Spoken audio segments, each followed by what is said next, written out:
Okay, hey everybody. Oh my gosh, my room looked extremely messy on this stream today, but I mean, I don't care. I'm sorry.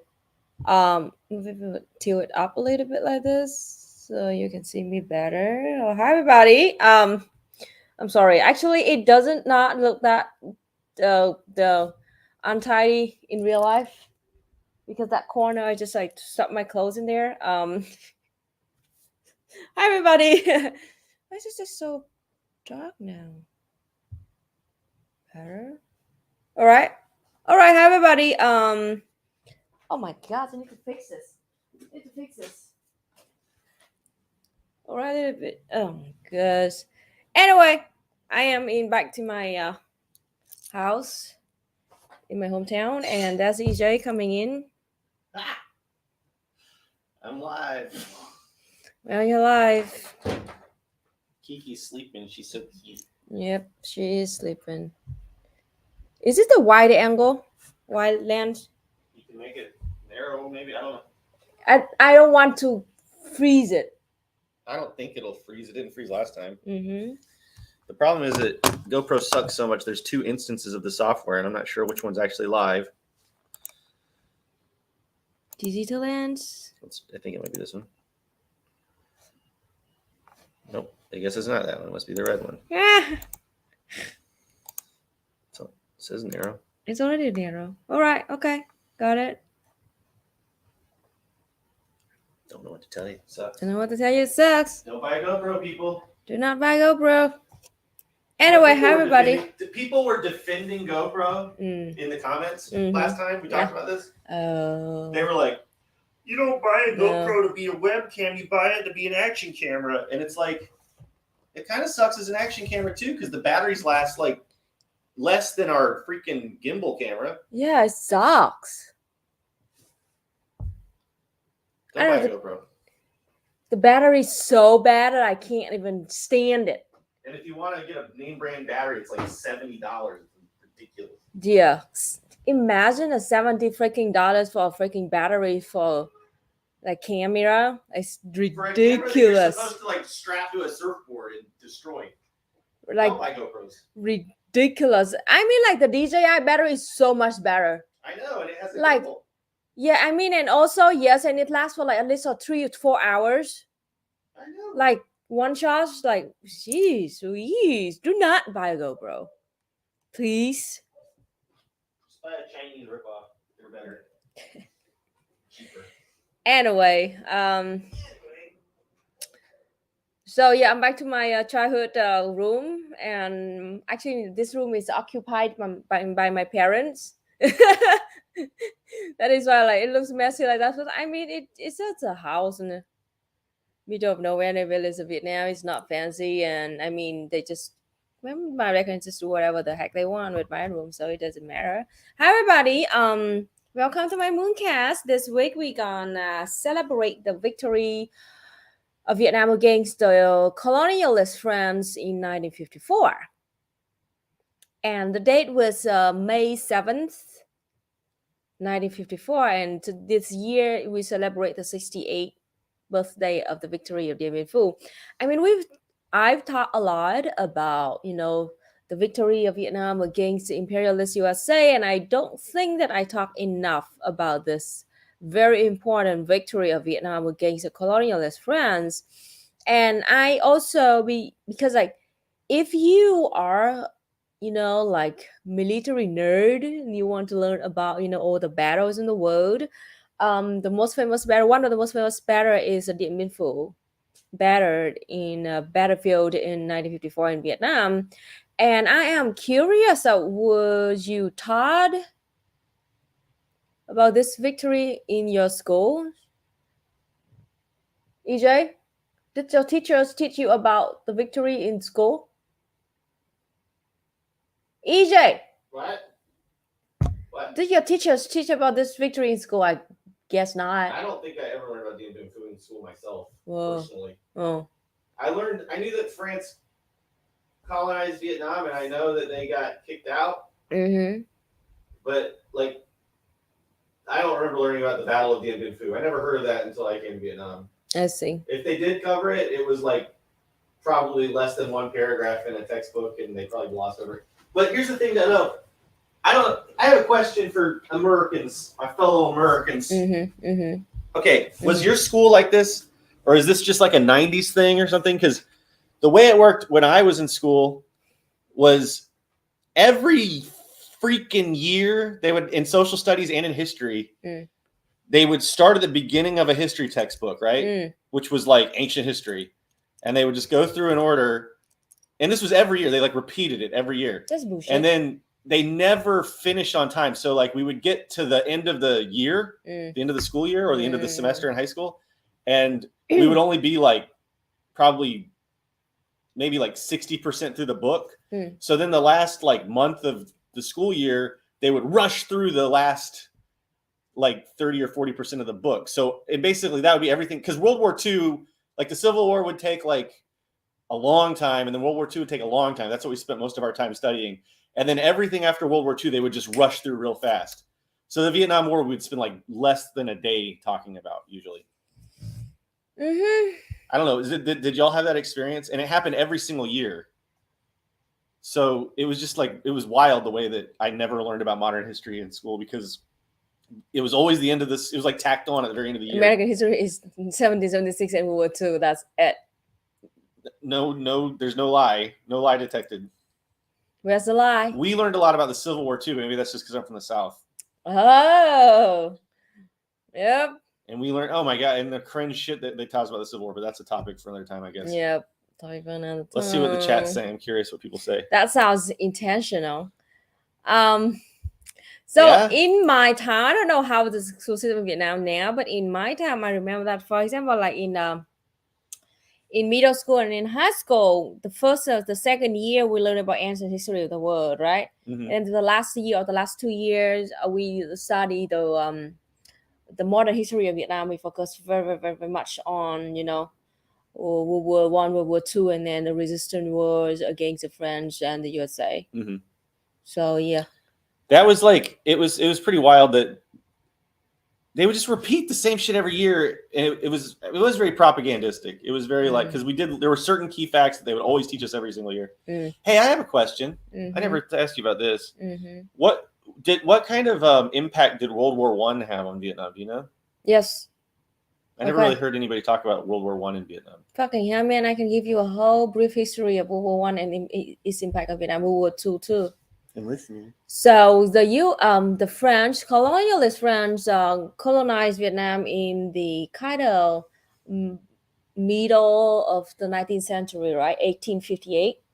So they attacked the Vietnam, and and they kept the king of Vietnam as the puppet king, and they colonized Vietnam since until World War One. And then World War One happened 1914 to 1918, right? At that time, the French, because they lost a lot in World War One, so they exploited Vietnam even more to make up for what they lost. So in those for like 1910s to 1920s and 1930s, the living conditions of Vietnamese people was extremely miserable because like we were already colonized for 70 years, and then the French, like, they double and tripled it. It was way worse. I get it. I never thought about that. So you were basically just considered like resources for the war. Resources, yes. Oh man, that's why they wanted rubber so bad. Right? Exactly. They make cars and vehicles and whatever the fuck they wanted. So like they grew like rubber trees in Vietnam. Also they brought coffee and black pepper to Vietnam and started like plantations. So at first, mostly the French like rule over Vietnam and asked for the kings to pay the taxes every year to the French colonialists, right? Like in Lagan. In Lagan, the Indian movie, they pay taxes and rule over us like that, and they build their mansions. But then around World War One until like 1920s and 30s and 40s, they built plantations. The French started moving to Vietnam, brought their own families, brought their children here, started their plantations and tried to make money in Vietnam, like turn Vietnam into like literal slaves and enslave Vietnamese people like that. And it got worse and worse and worse. And until World War II happened, it was even fucking way worse. And then the French in 1940 to 1945, they worked with the fascist Japanese to exploit Vietnam. It was like what actually so happened, miserable. from my understanding, is when the Nazis conquered France, the Vichy French government, the Pompadour French government, just handed over at the direction of the Nazis. They handed Vietnam directly over to the Japanese, and then the French colonists in Vietnam helped the Japanese fascists like administrate. Yeah, theoretically, they were supposed to de-weaponize the fascist Japanese, right? But then no, they didn't. They worked together and they exploited Vietnam even more. So like the French, like the plantations still continue. Vietnamese were still enslaved at the same time. Yeah. The fascist Japanese took all the rights that they can get in Vietnam and brought back to the home country because they also hungry in the home country because they lost in World War II. And then they forced Vietnam to grow dye is another kind of tree that needed to make like fabric for Japanese at that time, and forced them to stop growing rice to grow that kind of plant. So like the starvation became the worst. So 10% of Vietnamese population died of starvation from 1940 to 1945 under both colonialism and fascism. So you in both World War I and World War II, Vietnam was just kind of seen as a resource to be exploited by these colonizing powers. That's horrible. We got some chats, and then I'll leave you alone. But these are about what we were just talking about with American education and stuff. So let's see. First, this one's interesting from John Purser. Says, I was born in 1960. Wow. And I don't recall a history class that got much past World War I, maybe the Great Depression. Yeah. So if you kind of like, because I was going to school in the 90s, and you must have been going to school, I guess, in the 70s.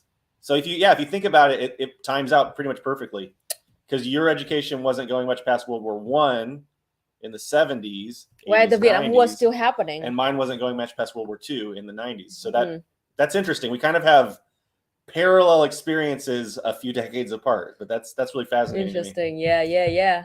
And then you're like my mom's age. My mom was born in 1961. Oh wow, I'm sure they had very different educational experiences. Yeah. For one thing, your mom was getting. I asked my mom about her master's education. She said like she studied in like school system in Vietnam until high school. So she did not go to university. Yeah. Luna's parents know all about the stuff in our book. It's kind of weird. They know it, like, because like they'll be like, oh, what's in the book? And Luna's like, because it's it's an English translation. Yeah. She's like, it's the one about development and about like quality and quantity, okay, yeah. So the basic stuff. Yeah, the simple stuff. That's it's funny. Even they not they had like when I read it, it's like so freaking complicated to me. You know what I mean? Like that's why we had so many annotations. But when you've been educated on it your entire life, it's simple stuff. Daniel A said history ended with MLK Jr. according to American high school textbooks. They always did talk about MLK and the civil rights movement, and then the thing I was taught and what I believed, being a white kid growing up in a very here's a weird thing, and I'm curious if anybody has a similar situation to mine as well. And this was back in the 90s in South Carolina mostly. We had a lot of black students at my school. I mean, it was probably close to 50-50. I mean, it was probably like 30, 60, and then there was like 10% other races. But anyway, we had a lot of black kids at my school, but it was like de facto segregation. So like very few black kids hung out with the white kids, and very few white kids hung out with the black kids. And the weird thing is, I didn't even really think about it, or I wasn't even conscious of it until high school. And then I started to notice it, and it felt weird, and I'd never really understood it. And but I also didn't like question it, because it was just like this uncomfortable thing. But I do remember the reason I started to notice it was kind of middle school and high school, because when they taught about the Civil War, Luna, they would be like, oh, the founding, like I'd be sitting in class and half the kids in my class would be black, Oh my gosh. and this teacher would be saying, a white teacher would be saying, oh, the founding fathers were great because of the spirit of compromise. And I know that what they're talking about is compromising about like slavery. 3/5 of Yeah. And they'd be saying shit like, oh, the Civil War wasn't just about slavery. And they were saying all this shit. And it was like very uncomfortable. Yeah. Because there were all these black students in class. And I was just like trying to like sink in my seat. Even then, I could tell that there was like some bullshit something going wrong on. going on. Why did I start talking about that? Because there was like this doctrinal element to it where they were like, okay, we had the civil rights movement. This is what I was taught. Okay, we had the civil rights movement, we had MLK, and now black and white people are equal, and it's just like that chapter's closed. That was like, we're done. We don't need to worry about that anymore. Jesus. And so I never learned about systemic racism as it exists today or anything, and it was just like, I don't know. Did y'all have similar experiences to that? I had to go well into adulthood before I started to really realize the functions of racism in our contemporary society, and that the civil rights era did not just make everybody equal. White teacher tell like black kids like there's no racism in the USA. That's basically what my experience was.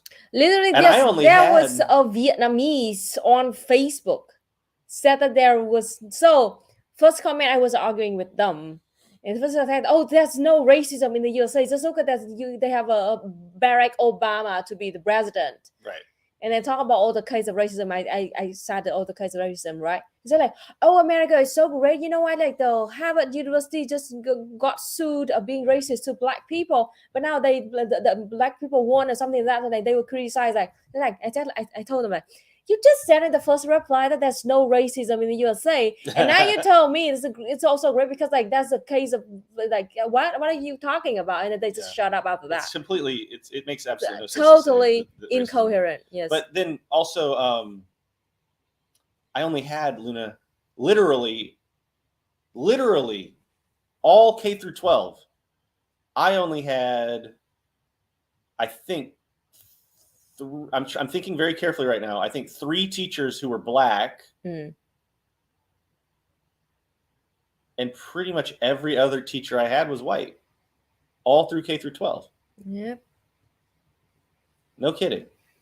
Yeah. And yeah, it was like, yeah, I can literally think of every black teacher I ever had. And there are only 3 of them. So that's just wild, because the proportion of black to white people in South Carolina is way higher than that. Yeah. But I think that there are, I don't know exactly how it worked out in the 90s, but there were a lot of schools, especially in rural areas, and I think a lot of the black teachers went to predominantly black schools. And my school was predominantly white, so we had almost all white teachers. And it's weird how there's no segregation, and yet my childhood was like almost completely segregated. In every way, really.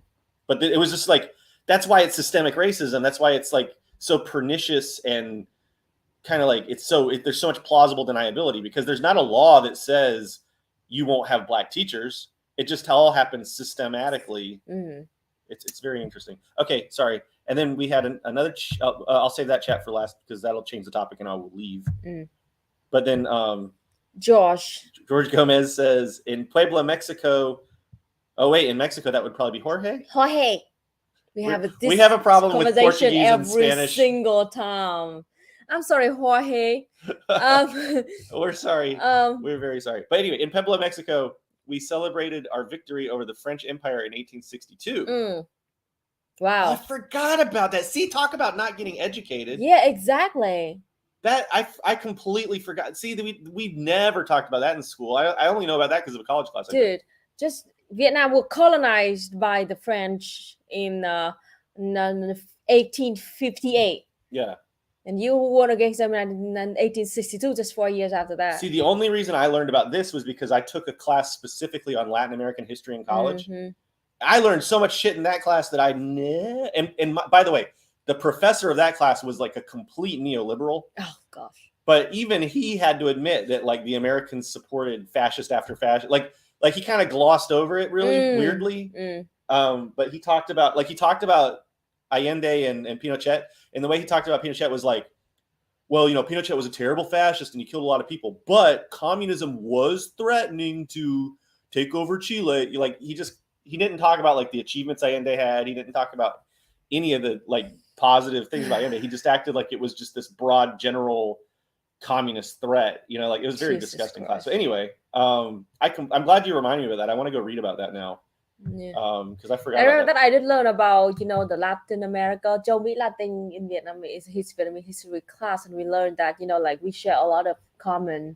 Both kind of region have like very a lot of natural resources, rich natural resources. But then we were colonized and we were like imposed. Half of Mexico is still occupied by the USA, really, and then that and that's further complemented by the fact that all that land was indigenous to begin with. I mean, it's very, very complicated, but we don't even learn about it at all in the USA. I remember the only thing I really learned about was the Alamo, and they didn't really explain it. They were like, well, a bunch of white people went to go colonize Texas, and then they fought the people who were already there, and then they won, and now it's a state, and that's a good thing. Like, it's very, very glossed over and indoctrinated. It's terrible. And this is the last question that I will read, and then I will leave. Hey, Luna, since it's also the anniversary of victory over Nazi Germany, I was curious if people in Vietnam celebrate it as well, or celebrate the defeat of Japan in World War II. Boy, do they. We do. So, yes. Tell them about the song first. That's always a good little. Yes. So, talking about we celebrate the defeat of Japan in World War II? Yes, the defeat of Japan in World War II was also our Independence Day in September the 2nd, where Vietnam declared our independence. And yes, that was a big day in Vietnam. And fun fact. So in 1945, 1946, when Vietnam, just declared our independence, and we were choosing our, flag and national anthem, right? The last 2 candidates of the national anthem of Vietnam was the song "Death to Fascists" and another song like "Tiến quân ca," it's like the marching song or something like that. And Ho Chi Minh and the new government of Vietnam was like deciding between the two songs, and then Ho Chi Minh decided to take to turn the second song, the marching song, to be our national anthem over the death to fascist song. And the only reason was because we had many more other enemies rather than just only fascists. Fascists just one of the enemies we had to deal with. So yeah, but like, I mean, and then the song "Death to Fascists" became the theme song for the national radio channel of Vietnam. And me growing up every single morning around 5:36 a.m., the guy in the village, the old man in the village, would turn on the volume and start the day with the "Death to Fascists" theme song. So I mean, yes, we hate fascists and we do celebrate that. And the day that we defeat fascism became the Independence Day of Vietnam. And about the World War II, the defeat of World War II. I mean, yes, I mean, in Russia right now, they yesterday or something, they had like a huge national march to celebrate the defeat of Nazi Germany in World War II. And we Vietnamese, so we care about a lot too. We watch that too. I mean, online, but yeah, it's kind of beautiful to see that at least on a part of the world, there are some people still celebrating the defeat of Nazis. Oh my gosh, I'm checking the chat now.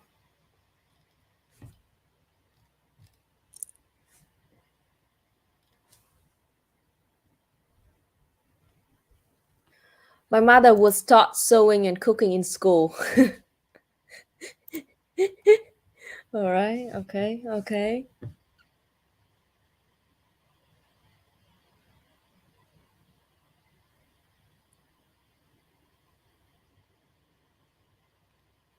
All right, I'm checking the chat. I was just watching a live stream from Communist Brazilian comrades about World War II Victory Day in Europe. Yeah, yeah, yeah. Yeah, yeah, yeah. It's pretty amazing. Yeah, and Vietnam was like directly, victim of World War II, victim of the fascist Japanese. Again, I want to say like a quick point that yeah, we talk a lot about Nazi Germany's and they terrible, absolutely. But I do not feel like we talk enough about fascist Japanese. And EJ told me that in his school they taught they never really called the Japanese Empire. No, they called them militarists. Militarists, yeah, they call them militarists, and they call like the Japan Empire, never like fascist Japan or anything. Nope. which is yeah, like revisionism. They trying to revise history. They didn't call the Japanese what they actually were. Those Japanese in the 40s definitely fascist. They definitely fascist. They believe that Japanese people were the Aryan people of Asia. They equate themselves to the German people, and they equate everyone else to be Jewish, and they can commit like mass like murder, mass massacre, starvation everywhere they went to. Just go to just go Google the Nanjing massacre that the fascist Japanese caused in China, and also what those fascist Germans treated Korean people, and you will know. Just call them who they actually were: fascist Japanese. So the reason, if you're wondering why the USA teaches children that Japan was never fascist, is because after World War II, Japan was never the leadership of Japan never changed. They never changed. They only punished the military, but they basically kept the government intact, and that's why to this day Japan has been ruled by a far right wing party. Exactly, and they still have a royal family, by the way. Yeah, the and emperor. they still run by they still one party state system, and something like that. And then I mean just like the double standard here, that like Vietnam also has one party, China also has one party, and we always be painted.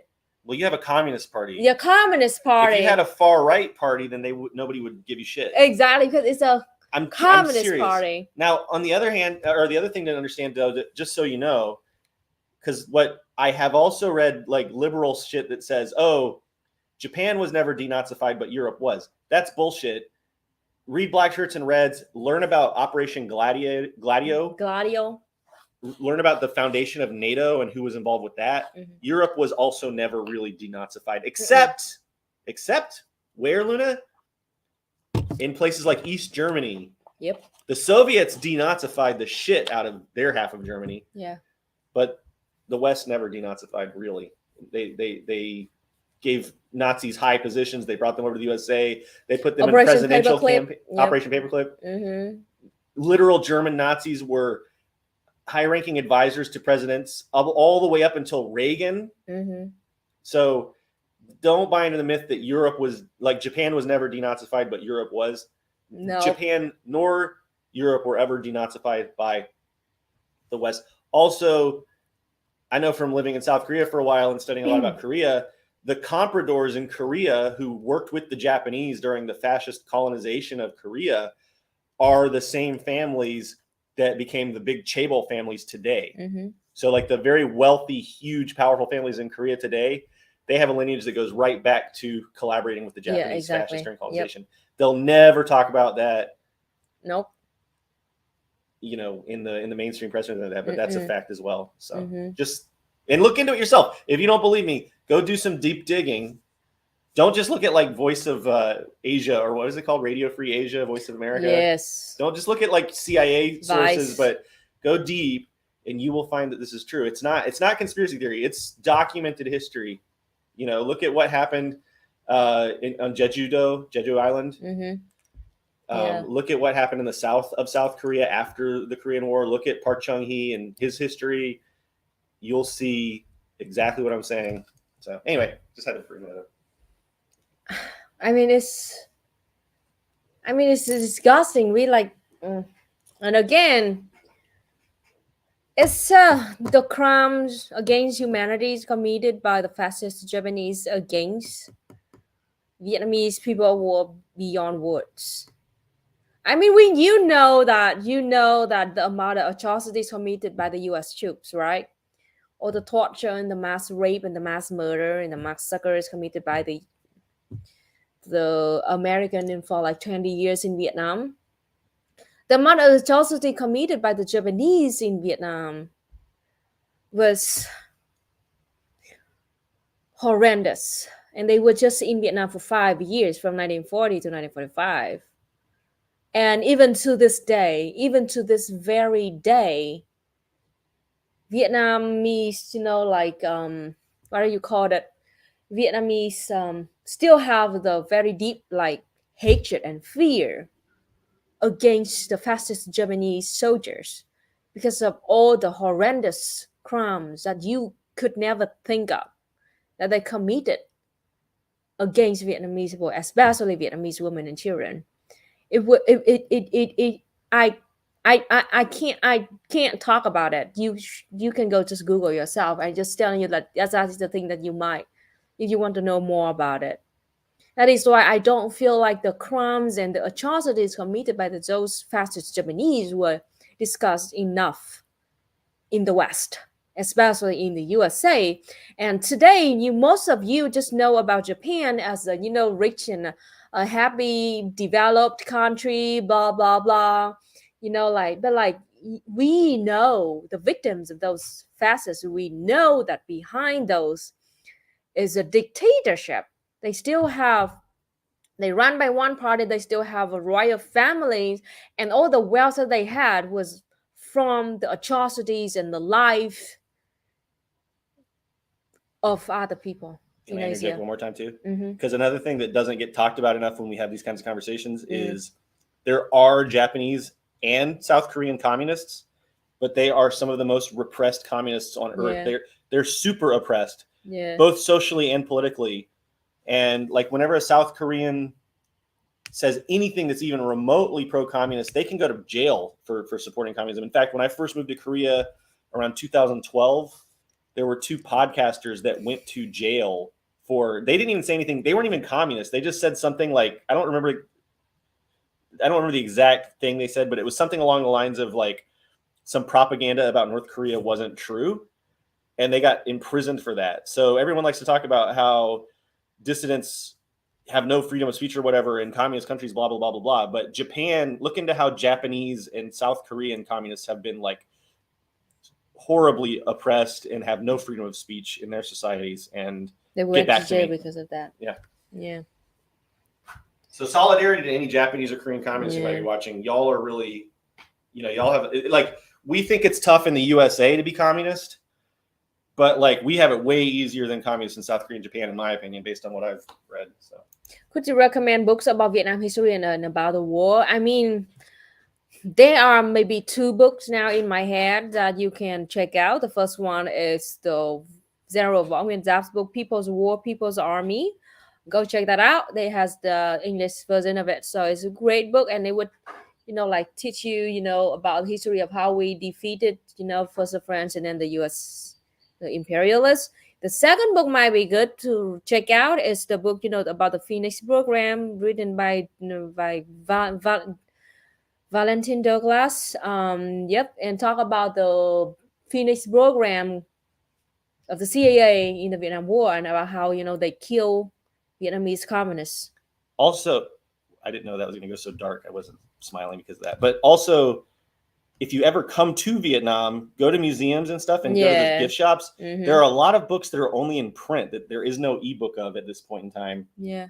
That have great history about Vietnam that you can't get basically in the West. So Yeah. that's something I always recommend is check out the gift shops. Look for books there if you ever come to Vietnam. I have a really awesome book that it's like fairly expensive here. It's about this thick. And it's like a collection of articles written by a Vietnamese journalist going back to like the 60s. And it is really, really good. It costs about $25 here, which is very expensive for a book. But if you wanted to buy that in the West, it's like hundreds of dollars because I guess they have to import it and it's very heavy and stuff. So anyway, yeah, book shopping in Vietnam is a great thing to do if you have the luggage space for it. Mhm.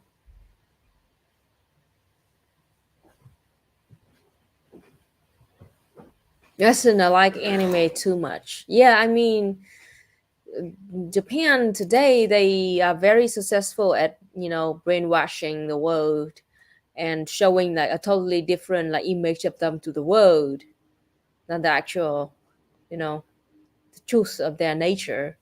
I mean, it's, and also like we Vietnamese, especially Vietnamese communists, we're looking at Japan and nowadays, and it's dying. That empire is dying. I mean, there's no bright future for Japan at all whatsoever.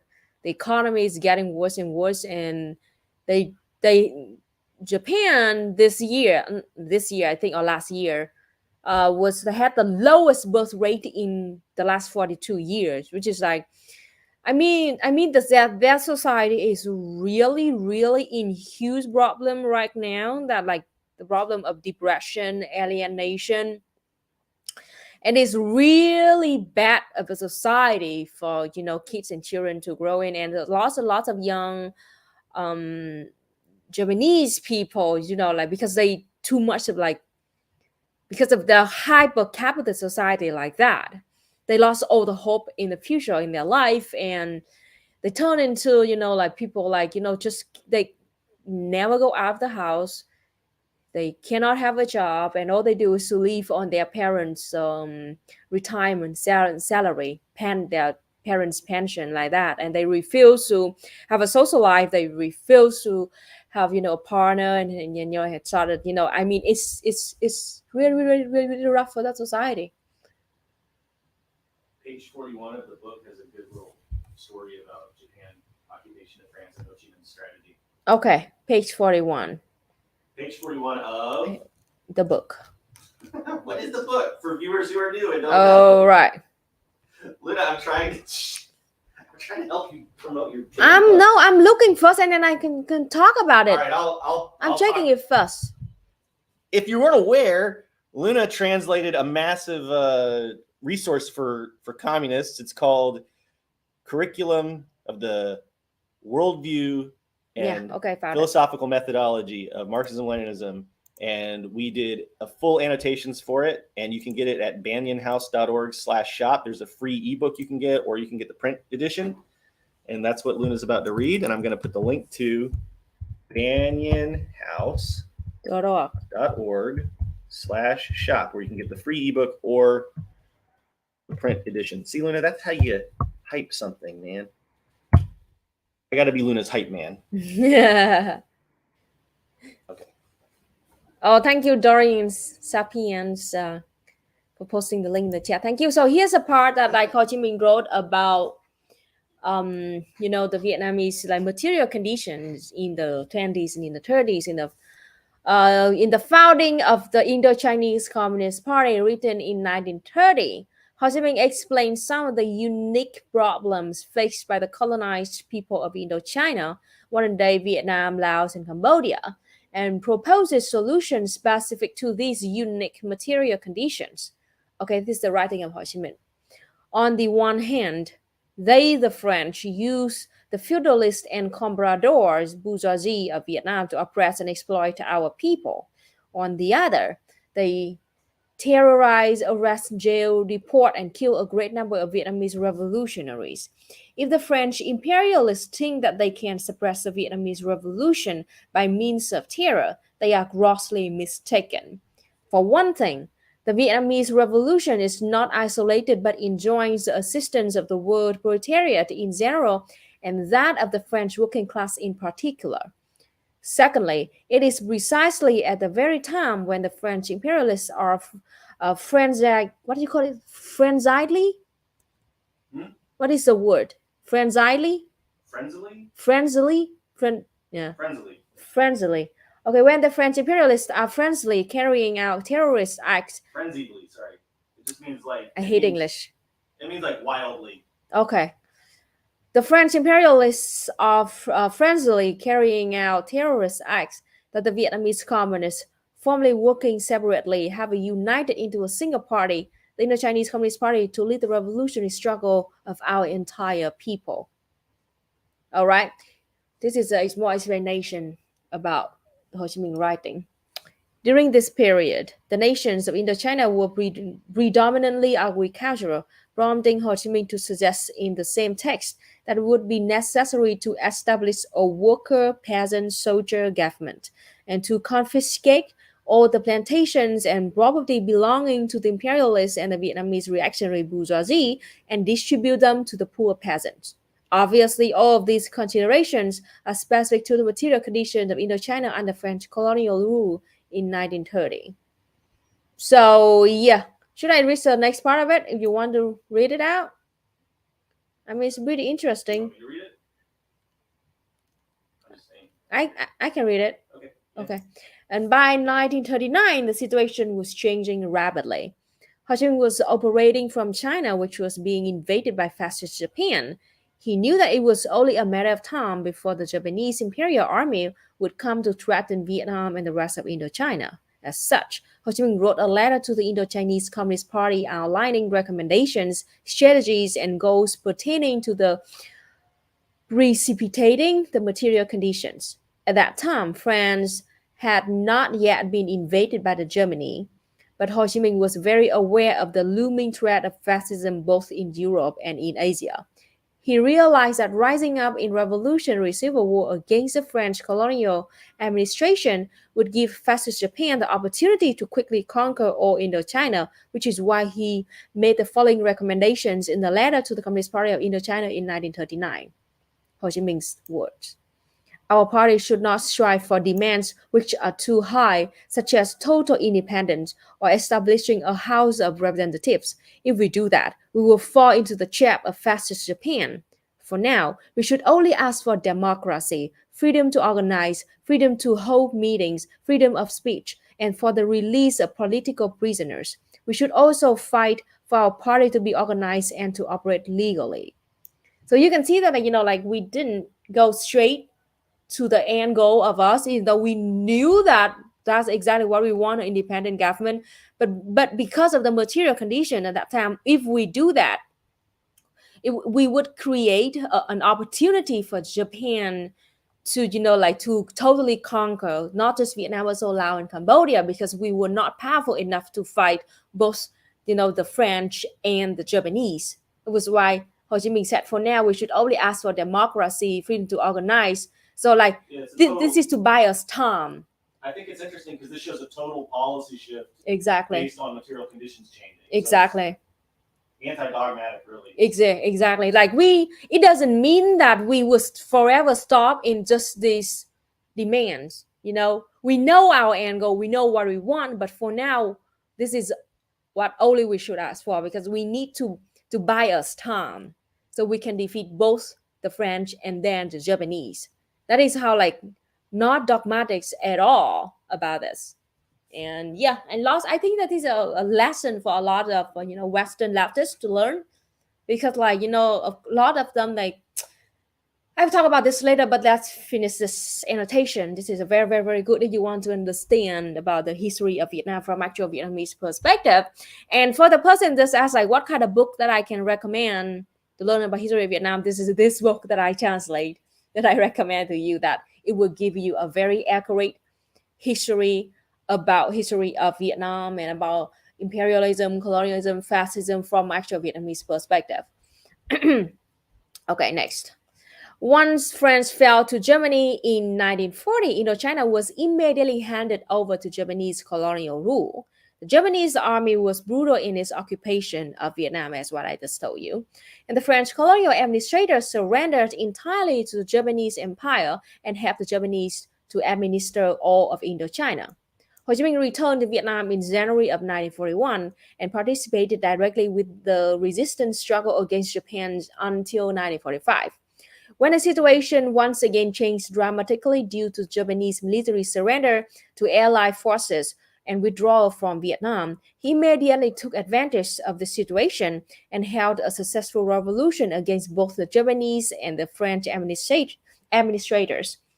In the Declaration of Independence for the Democratic Republic of Vietnam, Ho Chi Minh wrote, after the Japanese had surrendered to the Allies, our whole people rose to regain our national sovereignty and to found the Democratic Republic of Vietnam.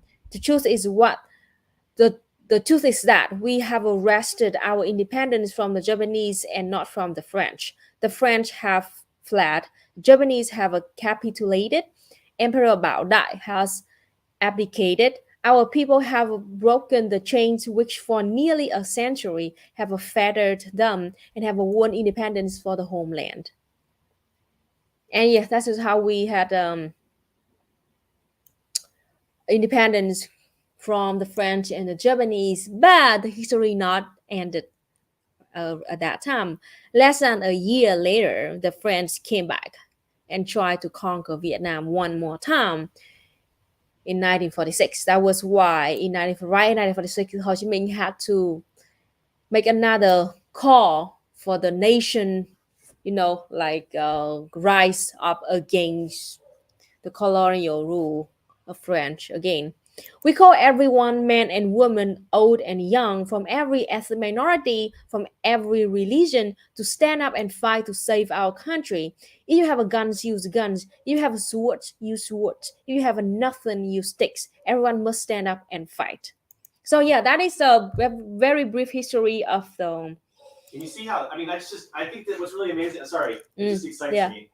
Because the stance totally shifted in the span of about a decade. Yeah. It went from calling for general revolution before the threat of fascism to like a more restrained approach while when the situation got more complicated and frankly, deadly with the Japanese involved and stuff. And then once the Japanese were defeated, it's like grab all the weapons you can. We're having revolution right now.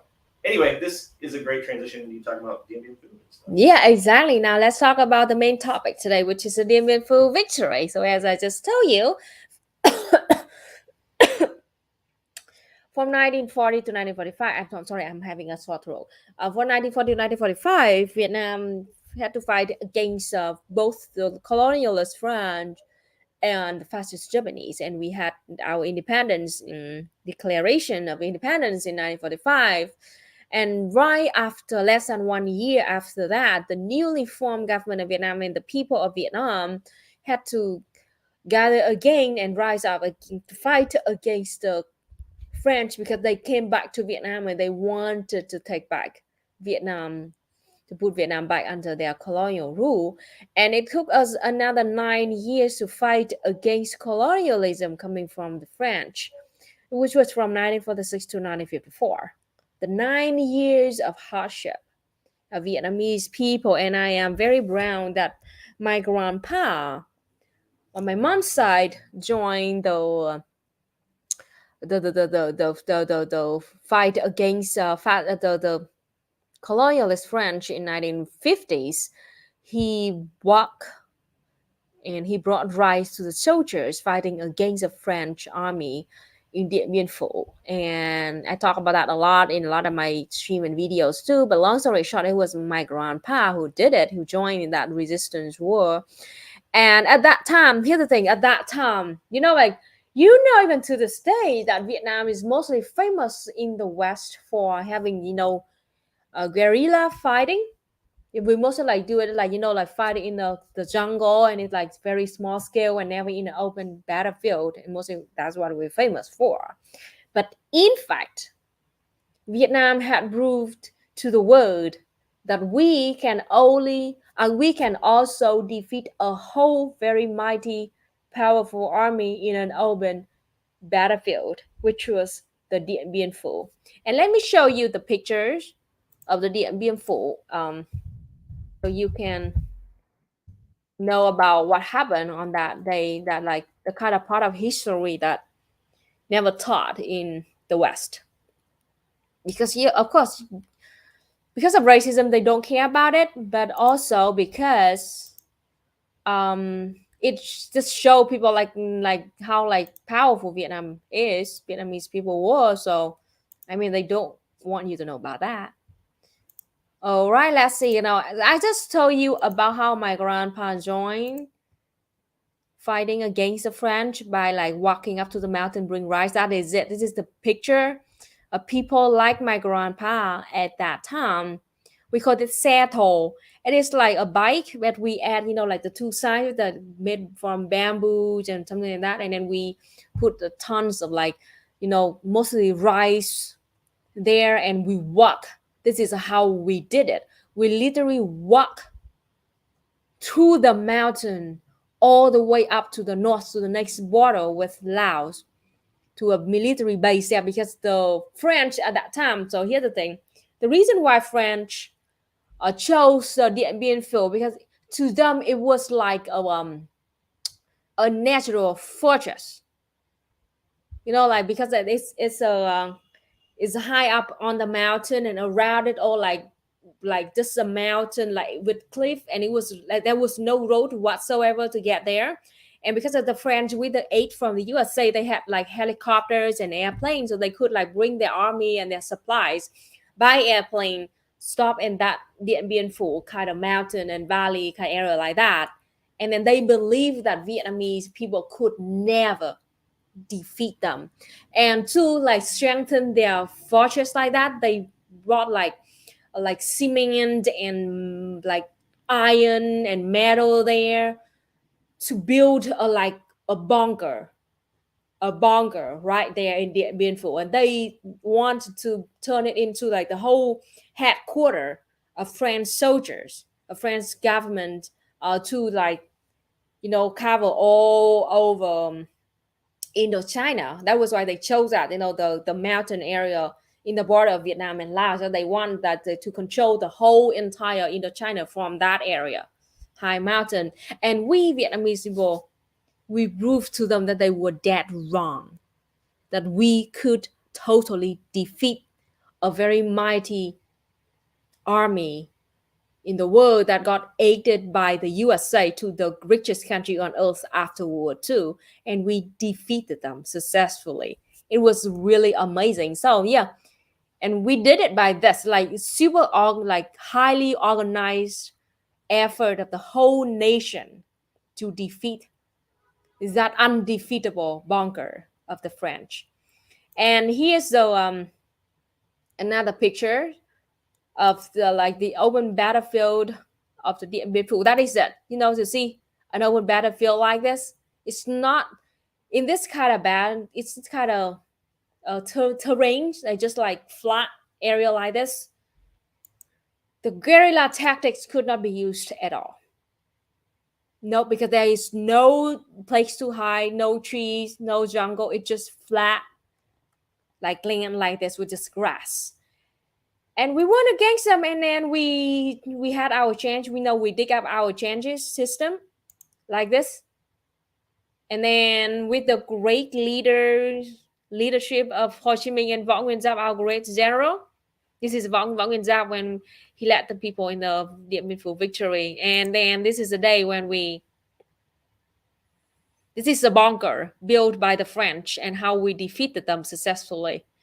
It is really freaking amazing. I mean, if you want to learn about how we defeated them, maybe go to read the book People's War, People's Army, written right by the great general Võ Nguyên Giáp, about how he came up with strategies to defeat the colonial army of French at that time. Not just the French, because at that time the French, they kept losing and losing in the war in Vietnam, and they were about to quit. But then the USA didn't want the French to quit because they also want to imperialize Vietnam.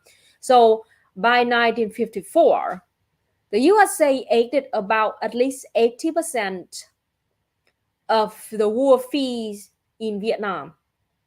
So the USA sent money and supplies to the French to force the French to keep fighting in Vietnam. And that was like, we had to defeat against both the US and the French here. And it's also a truth that the US never officially acknowledged it. But it is truth that it was revealed by a French, I don't know, was he the prime minister French, or was he like the zero of French in Vietnam at that time? But he told the press that in 1952 or 1953 or something like that, when the French were about to lose in Vietnam, they about to quit, the US Secretary of like Defense of the USA or something like that, in a secret meeting of the two people, between the French and the USA, that secretary offered a nuke to French and asked French to use that in Vietnam to win against Vietnamese army. And the French general said that he refused to take that nuke just because at that time the Vietnamese army bases and the French army bases were too close to each other, because like we move very close. We surrounded that fortress ran by the French army. We surrounded them and we stay very close to them, fight every single day like that. And because it was because the distance was not far enough, and that French general was afraid that if they used that nuke to kill Vietnamese, they would also kill French army. That was why he refused that nuke. It was not because he cared anything about the life of like innocent like Vietnamese and Laosian and Cambodian people. He refused it just because like it would kill his own people too. That was why he refused. And it was how disgusting, the two empire like that. And a lot of people, this is the part of history that lots of Americans do not know about this. Lots of people, especially in the many comments of my channel, they ask ask me, and they try to, they still think that the USA only involved in Vietnam War since only 1960 and 1965. And I had to tell them no, the USA was involved in Vietnam right from the late 1940s, first by aiding the colonialist French army to fight against Vietnam. And then they offer, on one hand, in early 1950s, they offer a nuke to French army. On the other hand, from 1950 to 1951-52, they were looking for a person as a dictator, to put as a dictator in Vietnam, in the south of Vietnam, just in case the French lost. The USA wanted to be involved, and they were involved in Vietnam from very, very early. like that. It was not from 1960 or 1965. No, it was 15 years earlier than that. And this is a part of history that you are not taught in school. You only know that the Vietnam War officially started in 1965, where the Vietnam and the USA declare like resistant war against the USA because they started sending like a lot of troops and supplies. But no, the USA trying to intervene Vietnam right from late 1940s. That was how evil the USA were.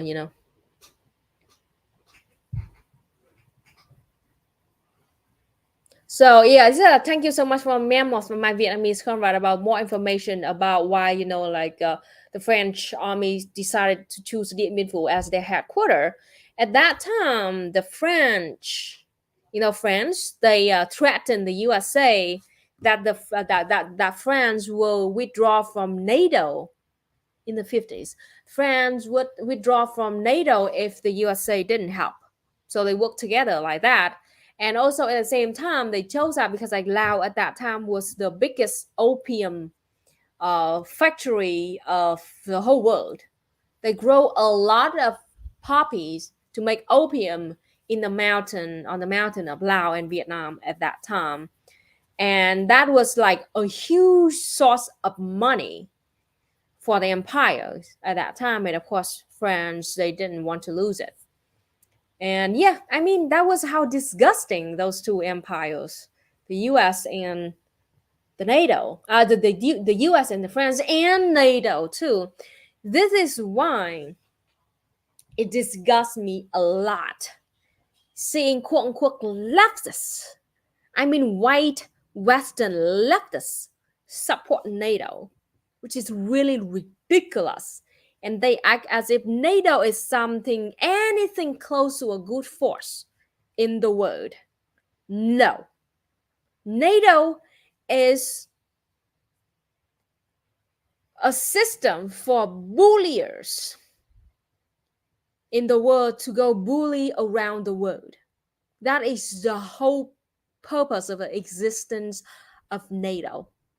So if you support NATO and call yourself a leftist, no, you are not leftist. You are nothing even close to being a leftist. You are a right winger. You are a fascist sympathizer. You are a fascist if you support NATO. That is my very strong stance against NATO. NATO is just an organization of bulliers to go around and bully the world. That's it.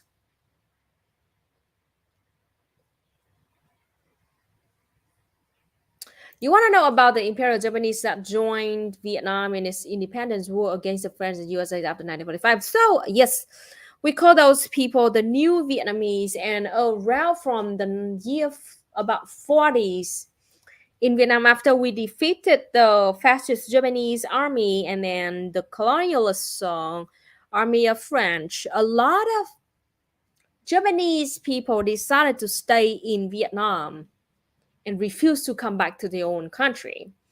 And it was about 200, I could be wrong, but about 200 Japanese people decided to stay in Vietnam, and we welcomed them.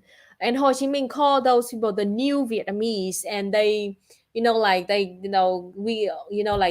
stay in Vietnam, live with Vietnamese people, work with Vietnamese people, and join our fight against later the colonialist French army. But in 1954 until the late 50s, because we knew that we would have to fight against the imperialist USA too, and we made a call to those new Vietnamese that is to explain all the situation. They said like, this is a war of Vietnamese people, and they are welcome if they want to stay, but also like if they want to leave Vietnam, totally understandable. And Vietnam will create all of the the best conditions and we could at that time to help them to get back home. So a lot of them, actually most of them, decided to move back to their country because this is our war and it's just for Vietnamese people to fight. We didn't force anybody to fight if they didn't want to do it. So yeah, that was why they say Vietnam in the 1940s and they left Vietnam in the 1950s when we knew for a fact that we would have to fight against imperialist USA.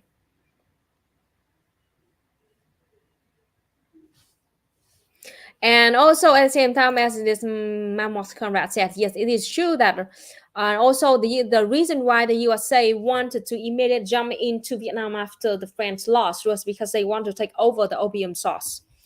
For faking the CIA is like, I mean, according to literal history, the CIA is one of the biggest drug dealer in the world. The Contra and also the cartel system in Latin America too. They are the biggest drug dealers and human traffickers in the world. And yeah, the same in Vietnam, also the same in the Opium War in China and in the Indochina.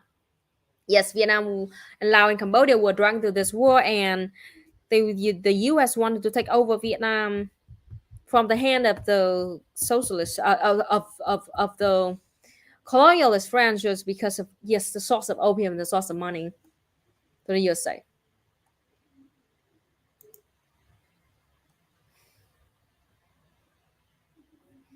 And also at the same time, this is a very, very, very good point here, that right after the USA lost the Vietnam War in 1970s. When did the USA started invaded Afghanistan? 2001. 2001, right around that, yeah. It might have been 2002.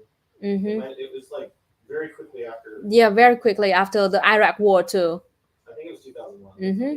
So yeah, the USA and the CIA, Yeah, 2001. Yeah, created, like started war in Afghanistan and many other countries in Middle East, because like, so it's just to fight another source and for their drugs,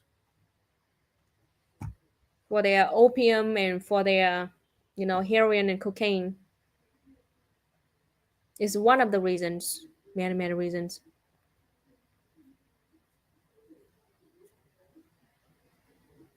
What? Don't get me wrong, I'm against US imperialism too, but I don't want to do it at the expense of our country, turning into a communist dictatorship. So you're against both US imperialism and communism, right? Is this like an enlightened centrist kind of person? Wow, it's amazing. Well, wasn't that Noziem's position? No, wait, never mind. He was totally for it. He's totally for US imperialism. I'm trying to think of a. So what do you think that can fight against the US imperialism?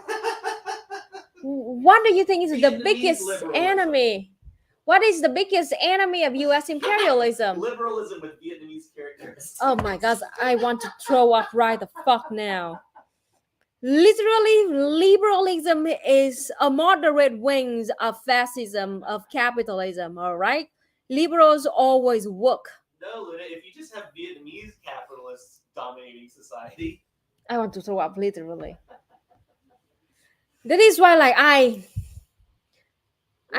okay, let me jump in here. Yeah. One of the characteristics of liberalism is imperialism. Yes. And liberalism in smaller countries or poorer countries inevitably leads to the imperialism of that smaller or poorer country by big wealthy countries like the USA, because imperialism is the highest form of capitalism, and the entire planet has already developed to the stage of imperialism. Yes. So the whole world now is just carved up into spheres of imperialist domination by large capitalist wealthy countries, except for a very small number of exceptions, which get severely punished for opposing imperialism. And Vietnam is one of those very, very rare examples of a country overtly resisting imperialism and capitalism. If Vietnam stopped being socialist and became like some kind of liberal democracy, a bourgeois democracy, then by default, and there's no example, you can't point to an example to prove me wrong. There is no example of a poor or small or weak bourgeois democracy that is not flagrantly imperialized by the USA or a European power or Japan or something along those lines, because that is the nature of liberalism. It is a global power structure. It's a global political economy that is predicated on imperialism. So you need socialism or communism or some form of overtly anti-capitalist, anti-imperialist ideology to resist imperialism and domination by a place like the USA. You silly goose. You silly goose. I'm sorry to inform you, but socialism and communism is the only answer. If you are against US imperialism, there's no other choice for you. What did you say? Socialism and capitalism? Socialism and communism is the only answer. And capitalism. Did I say capitalism? You did. Oh, holy fucking shit. I'm fucking canceled, man. I canceled myself. All right. Then I have a known American Marines who served in Afghanistan. They've told me they could be court-martialed for destroying opium production while they were on deployment. Makes you think. Yes, exactly as what I told you. The USA created the war in Afghanistan. One of the main reasons was because of the opium source.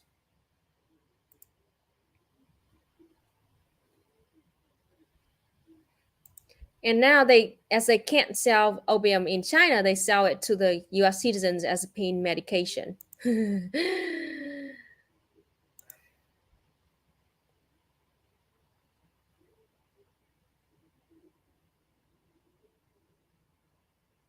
I mean, I want to learn about what's going on in Haiti too. I mean, it's the information about that nation is very limited. And I do not dare to trust any source that I read from like the Western media outlets. So that's why I'm still being like quiet about this. There was a great Twitter thread about Haiti a while ago about the way the imperialism works. Yeah. I remember that tweet. I'm gonna dig that up and maybe yes, if you can find it. But the point is that like I want to learn about what's going on right now and why is it happening like that, and that is there any like solution or future for Haiti or anything.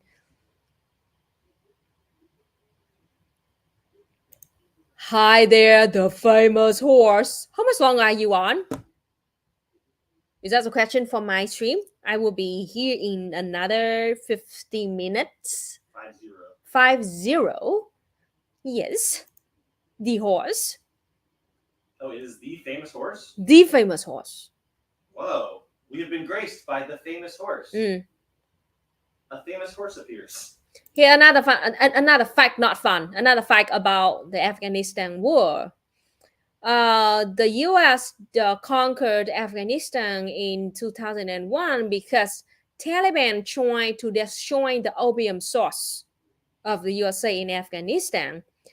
And after 2001, the opium source in the world, like the amount of opium in the world suddenly raised up a lot.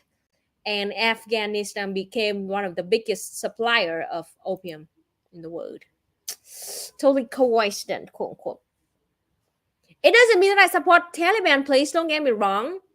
I'm just, please for fuck's sake, that do not somehow evilly twisted my words. The point is simple, that the USA can't solve the problems. Yes, the USA is not there to solve the problem of Afghanistan, exactly like that. The USA is not the answer, was not the answer, and never the answer. Sometimes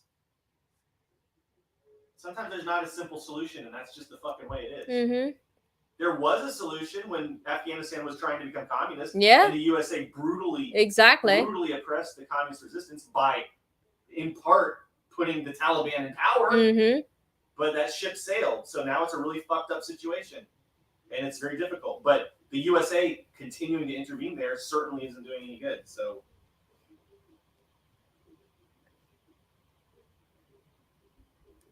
liberal fake democracy, the vote is cast by money, but there isn't corruption if we call it lobbying, right? Exactly.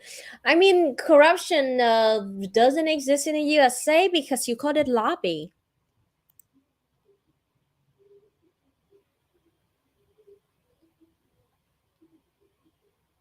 Oh, famous hot rated. Hi there. That was why famous hot asked. Yo. I gotta show off my fancy pajamas to the Famous Horse crew. Full screen. I was getting so many compliments on my pajamas yesterday. I want to see if I get more. Oh my god. Well, I'm sorry, I don't get a lot of compliments on my drip. Yeah, right. Yeah, right. But I mean, everyone loved these yesterday on Breadcast. So what do you think?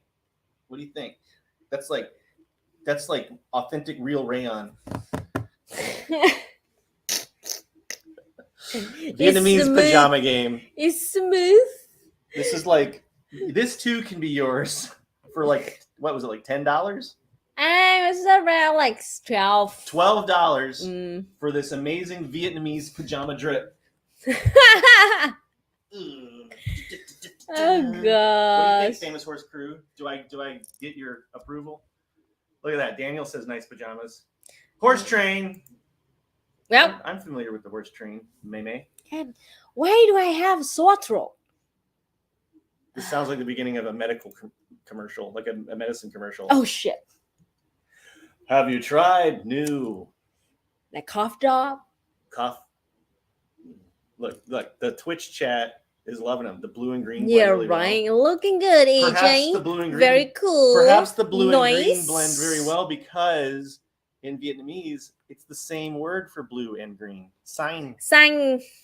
So whenever you mention the word sang, I have to like, okay, so it's a sang lá cây or sang ra trời. It's like the Blue leaf of the tree or blue of the yeah, sky. the green leaf like sang or the blue sky sang. What do you think? Collar popped, Luna? Collar popped? What do you think? Top button? Yes or no? We're getting. What do you think? Ooh. It's not my kink, but maybe it's not a kinky thing. It's a fashion. It's a fashion no, style. I mean, kind of. Somebody would find this very sexy. I need a medallion. Not me. Do you But have a medallion somebody somewhere? will find this sexy. I wish I had. Somebody somewhere. I need to bring back 70s medallions. Let's do it. Oh my I'll gosh. get like Elvis. I'll get a big hammer and sickle. Elvis. Say it in Elvis. A honka burning love. So ridiculous. We need to seize the means of production, baby. Oh, hello. Thank you very much. All right, Luna.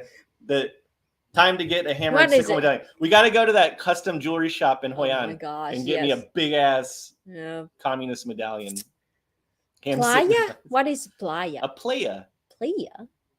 What is playa? A playa is a, don't hate the playa, hate the game. Ah. Like a person who has a lot of lovers. I love silk. Satin is really nice. I can pretty This nice. is 100% fake silk. Yes, 100% fake silk. Yes. That boy's a liar. Oh my god, stop That's a it. playa. Yes, please stop it. I hate that song. Luna doesn't like Pink Panthers apparently, which makes you very canceled with Gen Z. I just gotta say, Luna. I'm sorry. Yes. He's a liar. Oh. I love that song. I especially love the collaboration with Ice Spice. And I'm like almost 40. What does that mean? What does that mean? Yeah. I'm a young soul. I'm ahead of my time. Now we will see our chat, got split it because, for or against that song. True. Oh my gosh. True. It's gonna be controversial. This is very controversial. The whole oeuvre is very controversial. I don't know. It's an earworm to me, but it is annoying because it's an earworm that gets stuck in my head, but I can't sing it. There's no way in hell that I could sing that song. Actually, like how do you sing it? That boy's a liar. He's a liar. That boy. It's like it's not a song you can sing a cappella, really. No. Like when you're just like you can't whistle it. No. I'm gonna start whistling that song to you. Please. Hey Luna, is this? Oh, hey Luna, well, that boy's a liar. Oh, he's a liar. I'm having a heart attack right now. Elvis cover. Famous Yes. Horse said, "Please stop." Please stop. I'm doing this for you, Famous Horse, for your approval. Yeah, it sounds like I'm a Barbie girl. I'm a Barbie girl in a Barbie world.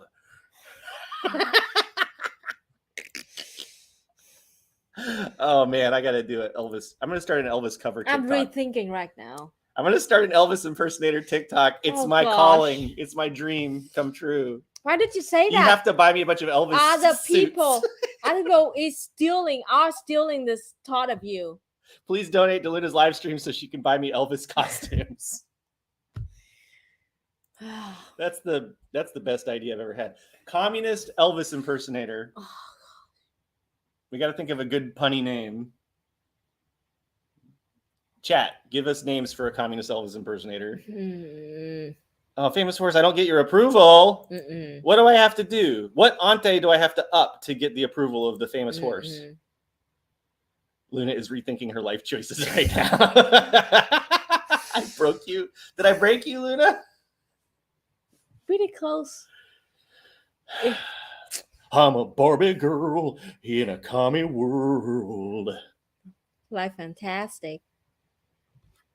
This haircut that you got me is so bad. It looks like a freaking comb over. Presbyterian. I mean, it is a comb over. The Presbyterian. Oh, chemical! You did it. You did it. Oh well. Presbyterian. All right, I'm gonna go work on my. I gotta grow my fucking hair out though. It's a horrible haircut. It must be. Katrina, this is great. What's wrong with you, Katrina? No, Katrina has taste. I'm just saying. Tinky Elvis. I have to work on that. All right. I'm leaving. All right. I just want. The point is, everyone likes my pajamas, and that was really what I came here to establish. All right, everybody. You have any question for me? Ask me. Feel free to ask. Oh gosh. What's your favorite Pink Panther song? And why is it That Boy's a Liar? I won't let it go. Ever, right? Best haircut I've seen on EJ to date, according to server dislike. You heard that? What? That's the best haircut you ever had. Oh. To date. Who said that? Server dislike. Well, I mean, a lot of people were saying it looks good. I don't know. It's not my thing. I don't feel it. It doesn't vibe with me. But I'm glad you like it. I'll take the compliment. I'll take any compliment you want to throw at me. Viva la revolución. Yes. Viva la revolución. Viva la revolución. Tion.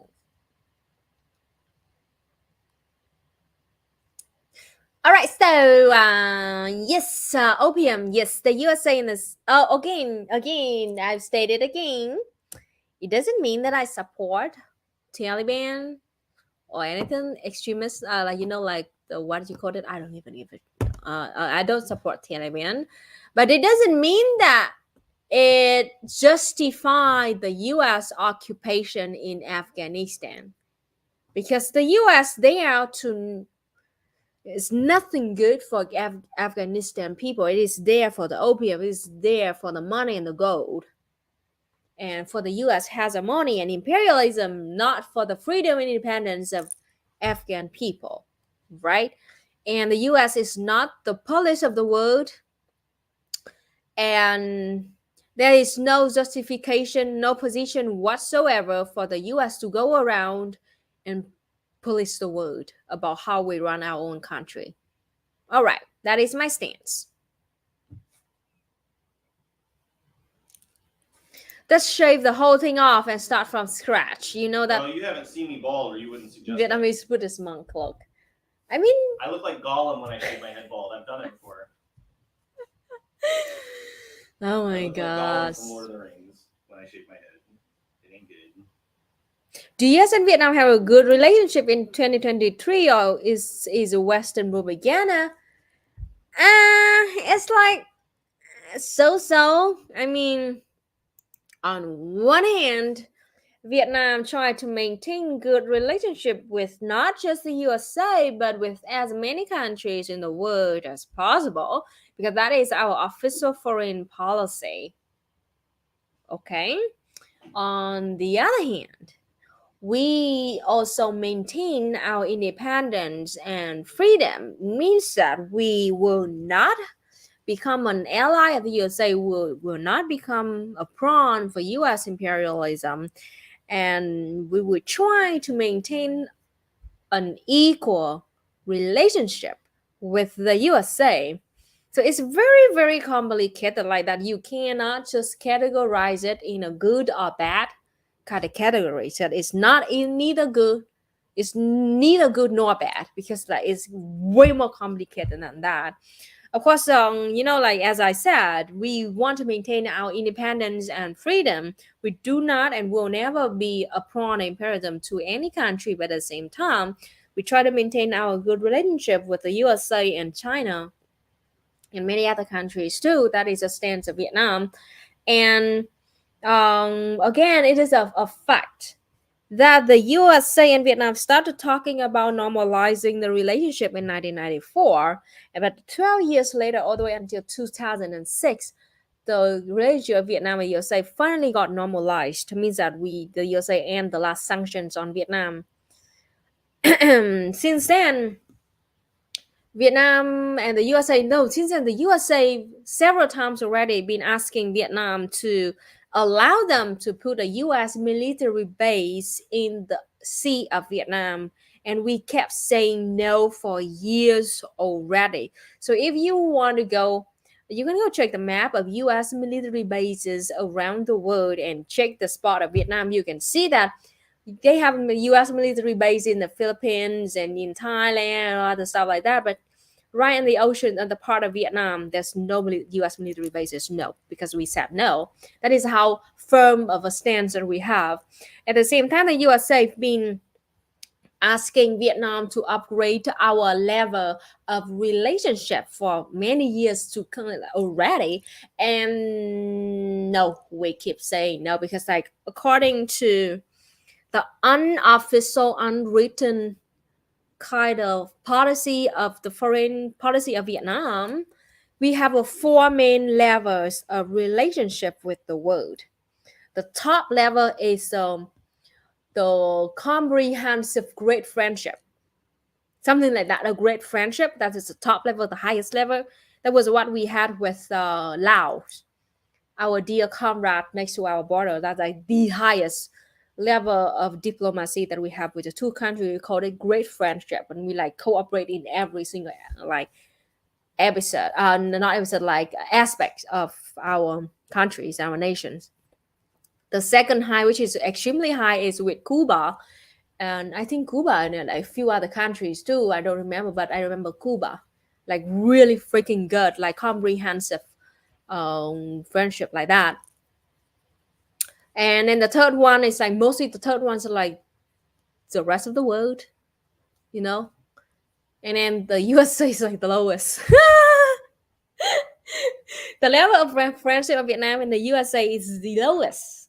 And we mostly just like there for trading. That's it. There's no more other collaboration. We just there to trade with like strategic partnership or something like that. Kind of the lowest level that we have with other countries. And the USA been asking us to like to upgrade the level of relationship. We just nah. It's just like it's straight with you. That's it. We don't want any more than that. So that is a thing that you don't hear much about that in the West, because the USA controlled the media outlets and they control the whole narrative, and those like neoliberal orgs like Pew Research and a bunch of other neoliberal orgs too.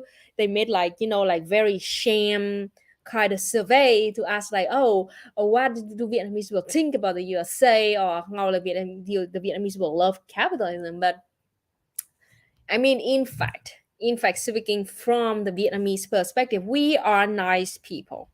All right, we are nice people. We are forgiving people, so we do not hold any grudge against like French or Americans.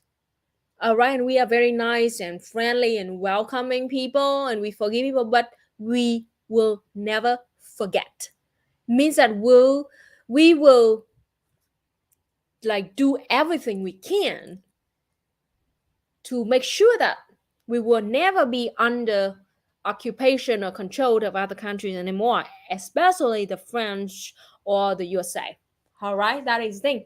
But then a lot of those neoliberal orgs, they took advantage of our of our welcoming people like that and forgiving like that, and they misunderstood and they thought that we actually love the USA, we love capitalism, but in fact we're just playing nice to you and we're forgiving, and then we want essentially it's, I mean, understand this. I mean, when a poor country that been bullied for hundreds of years by rich bullies, and finally we weren't against them, we just want to be fucking left alone by those people, and while those bulliers of the USA still remaining as the one of the richest, the wealthiest country on earth, with like 5,800 nuclear warheads and also a bunch of bombs and missiles and drones and toxic and toxins. Of course we have to play nice to them.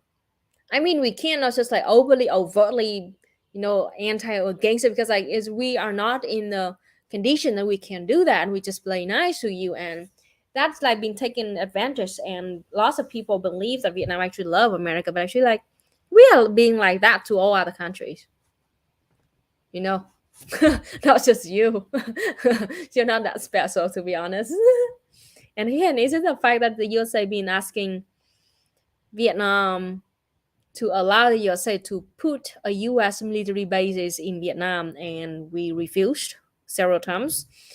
And for years, the US been asking Vietnam to upgrade our level of friendship, and we said no.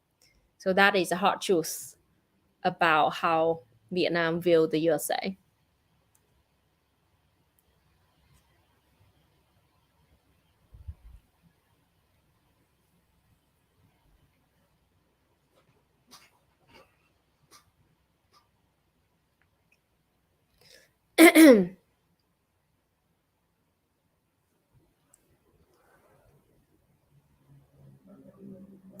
Why does US listen to Vietnam and not put military bases? Because we are sovereign country. Because we defeated them just like 48 years ago, and they're still scared of that, so they cannot just go there and put a military base here. Where's the lie? There's no lie. The lie is detected.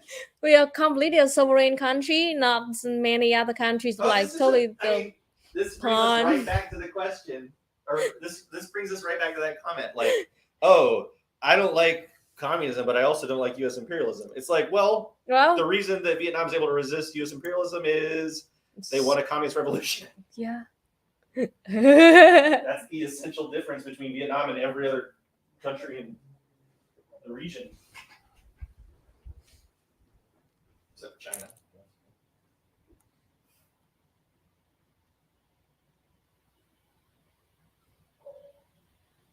Sometimes I wonder why my family left Vietnam. Sure, I have more, but I feel more lonely. I would have more relatives, more friends in Vietnam. There's all sorts of poetry written about the Vietnam War and the separation that occurred. Anyway, hi. Oh, hi. So you're a Vietnam diaspora in the USA? About the fact that there were a lot of them were fleeing crisis. Yeah. And, I mean, here's the thing. I'm very happy to know that there are a lot more, Viet diaspora, especially the next generations born in the USA or any other countries. Trying to learn, the history of their home country, and trying to talk to, seek back, the true information. I am like, it's yeah, you're very welcome to go back to Vietnam and learn our history and to learn how to the true history of your own people, because it is a very kind of complicated situation where you were robbed, literally you were robbed from your home country and your own culture and your own people, and now as a generation you are living in the imperial core, and you have to face like a lot of problem like imperialism, capitalism, sexism, and racism, especially racism. And why are you like being brainwashed, indoctrinated by the white supremacy system when you were born and you were against your own people? And I try my best to understand, and I also try my best with with my channel. I trying to offer you a source of information if you want to learn. My dad is on the top of the house, so I mean, I don't know what's he doing. I mean, he loves doing it. He just like walk on the roof of the house doing something. Both me and my mom like never understand that. He's right up there. Anyway, back to the topic. Yes, you are very welcome to come back to Vietnam and to meet and talk with Vietnamese people and read about the true history. I know it's hard. I know it's hard to live there. And it's hard to learn about history. I mean, when your own people, like, it's tough. I mean, it's tough.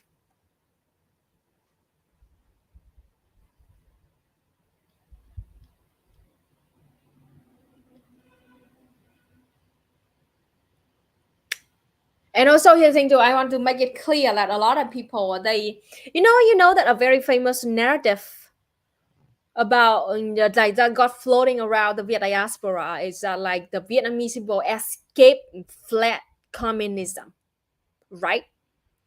But actually, it is a propaganda term, came from the white supremacist system of mainstream media outlet in the West. What people truly escaped was they escaped the conflict. So here's the thing: Vietnam, we were colonized for 100 years by French, right? And I just told you about all the hardship they have to deal with, the starvation killed 10% of Vietnamese population in the 1940s. Right after that, without any rest, we had to fight another year against the colonialist French because they wanted to come back to Vietnam and colonize Vietnam again without any rest whatsoever. We had to fight against them. We managed to win against them. And right even before we won against that, even before we won against the French, we had to immediately fight against the U.S. imperialists from 1950s all the way to 1975. And we managed to win against U.S. imperialism, so it was amazing. Right after that, we had to fight against Pol Pot in Cambodia that got aided by both the US and China and the whole entire United Nations. It was a genocidal regime that killed 25% of Cambodian population. They were aided by the CIA and the West and China too, sadly.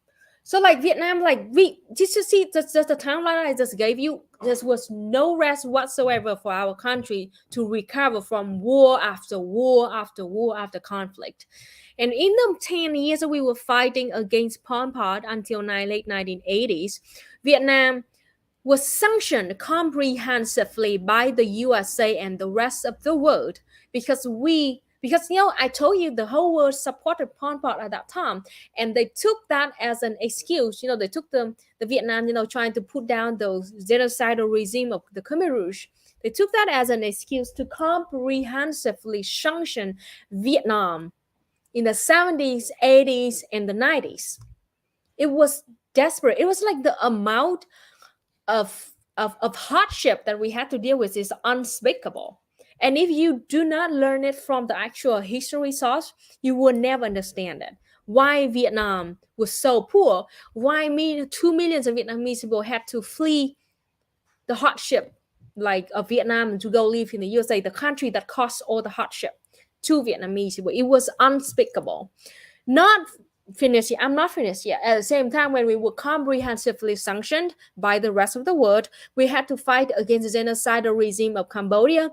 We had to fight against the invasion of China in the north border of Vietnam too, because China at that time aided the Khmer Rouge in the south alongside with the CIA of the USA and had a whole video about it. It was desperate.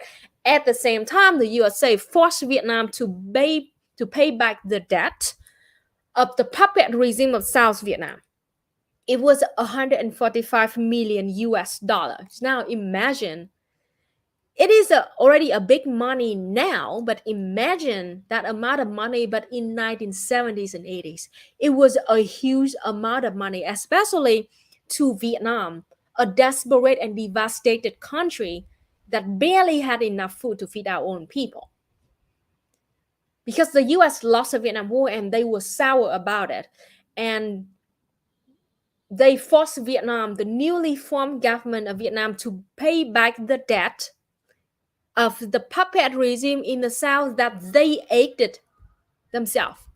They put up a dictator in the South Vietnam, Ngô Đình Diệm. He was a fascist dictatorship who literally, I'm not exaggerating, literally dragged the actual guillotine brought to Vietnam by the French colonialists. He dragged that guillotine all around the south of Vietnam and executed anybody who he suspected to be communist without an actual trial.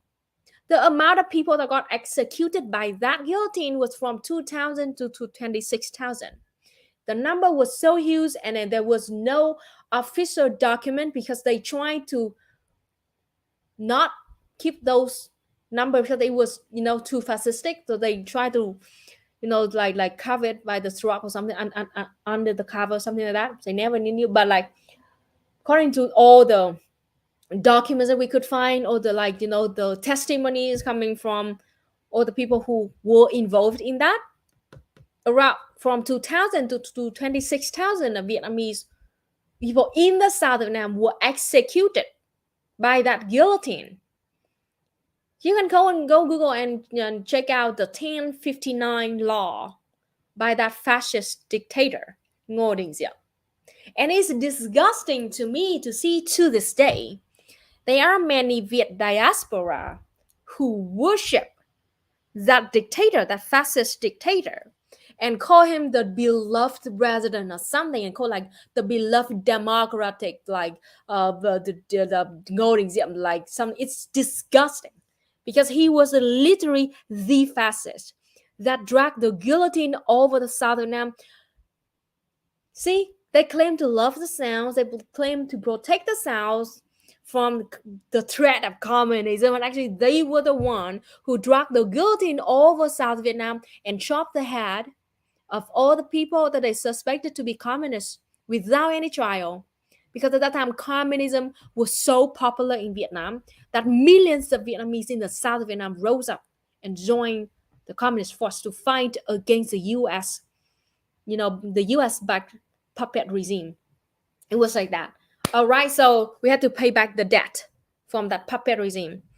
In 1994, the U.S., because like Vietnam were desperate and we were hungry and we were comprehensively sanctioned by the rest of the world, my mom could have died of starvation if that was not for Doi Mới reforms. So I talk about this a lot already. But anyway, we had to open our economy so we can borrow money from IMF and the World Bank so we can feed our own people, and to persuade the U.S. to stop sanctioning us. So by 1994, the U.S. finally had a talk with Bill Clinton.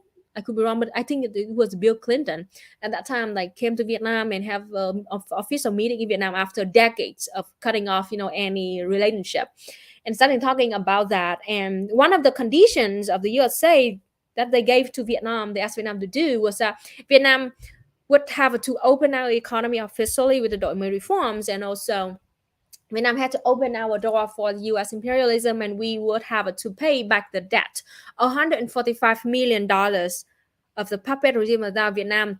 Only by then, if we do all of that, agree to all of that, the U.S. will consider stop sanctioning Vietnam. And it took us another 12 years to agree with all of that and to arrange all the agreements. And by 2006, Vietnam officially not sanctioned comprehensively by the U.S. anymore. And right 1 year later, 2007, we joined WTO, the World Trade Organization, and it was a joyful moment of Vietnam. I remember it very well. I was 15, 16 at that time in the high school, and it was a huge news in Vietnam that finally Vietnam can freely join the World Trade Organization so we can trade with the world, because we were so miserable. And yes, it took Vietnam from 1994 to 2019. It's an extremely recent history of Vietnam. It took Vietnam until 2019 to pay back the debt, fully pay back the debt. That is the freaking truth about the relationship between the Vietnam and USA. All right. It just 3 years ago, we fully paid back the debt up to the USA. And that was how like that is how like it's disgusting to me watching like neolib like organizations made like bullshit research about like, oh, the US Vietnam actually love the USA, Vietnam love capitalism. Like, no, dude. Fucking 2019, we had to pay back the debt of the puppet regime the US forced us to pay back. Like, it's ridiculous like that. It's the amount of, the nerve, the freaking nerve, the hypocrisy of the USA.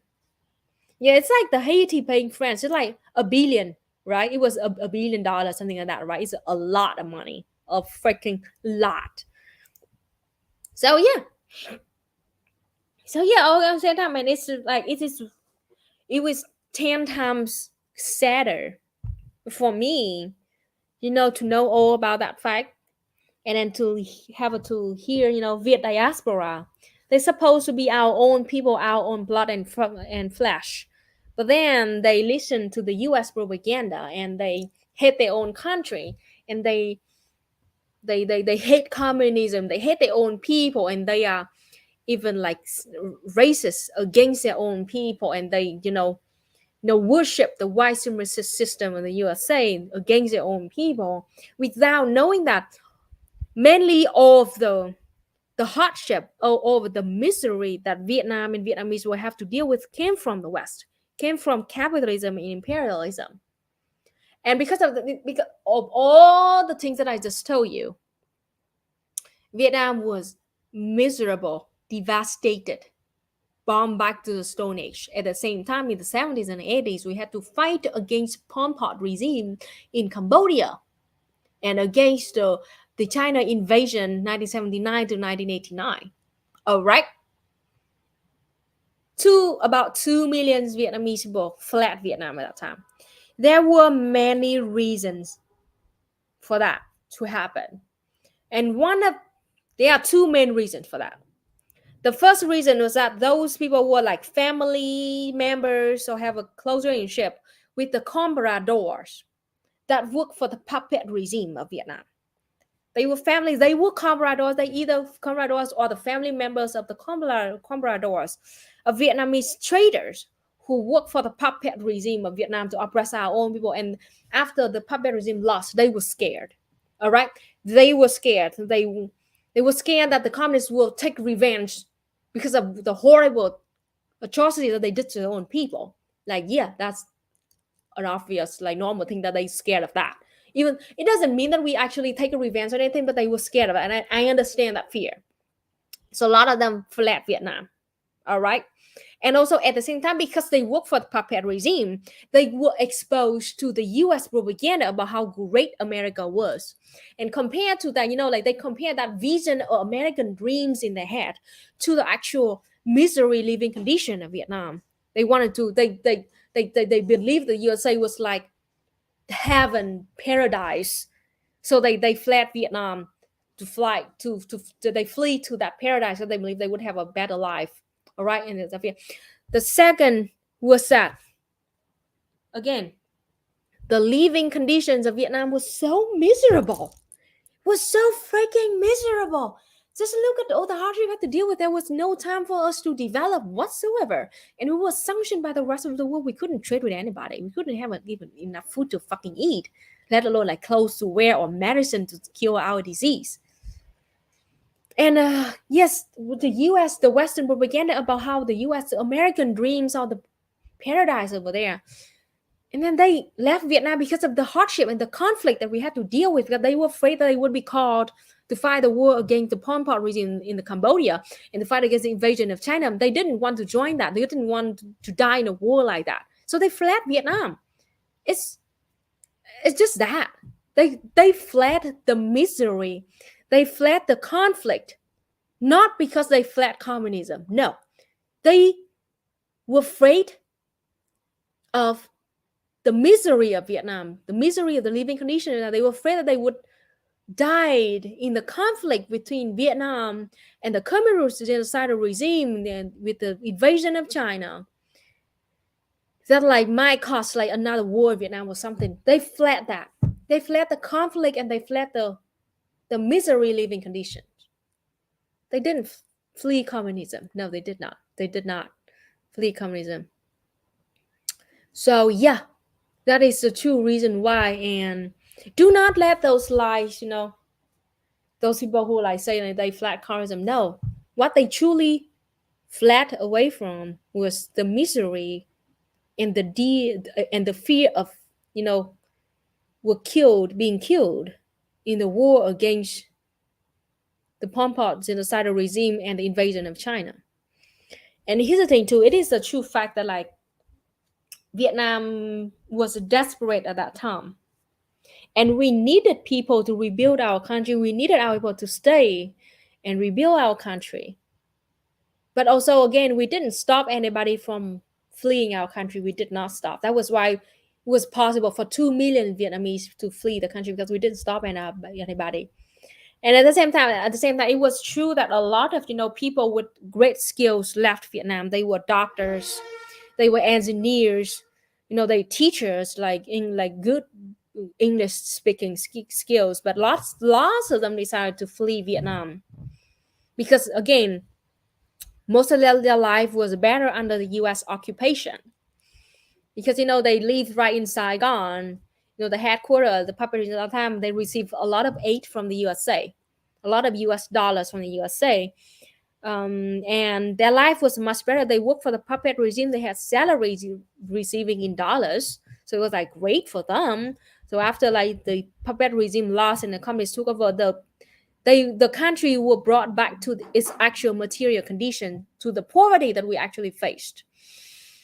And those people were shocked and they couldn't take that into their head, and they blamed everything on communism instead of understanding that that is the real living conditions of the rest of Vietnam. Instead of understanding that, they blame everything. They blame that misery and poverty on communism.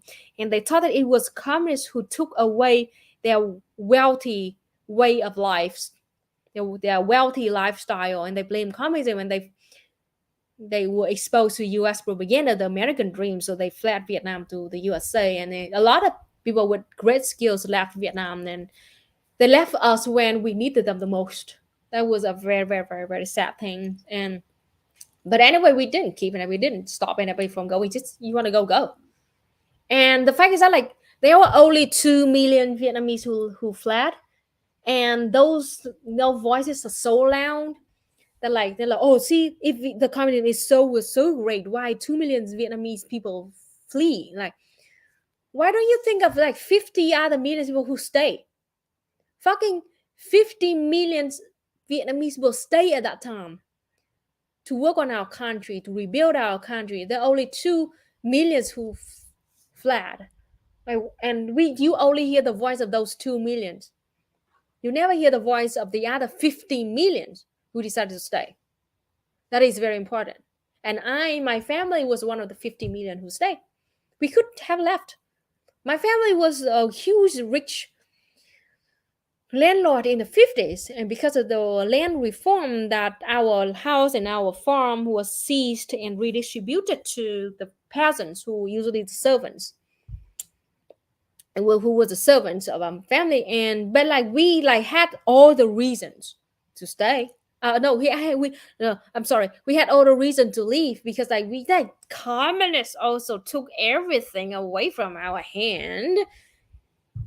But no, we did not. My grandpa and grandma decided to stay, fought with Vietnamese people to join the struggle together to stay. And to this day, a lot of my family members were are communists and work for the local government, some small position in the local government to help the community. But yeah, my family was from the richest landlord in town, who owned the entire town. Now become like communist family, work for the government. It's different like that. We could have left, but we didn't. And yes, my grandpa was a very brave man to me. That after the communists took away everything from him, he still decided to stay in the village and work with the people, and taught me how to love our country history, and to love communism and something like that. And then he never taught me any hatred or anything against that. No, he totally understood it.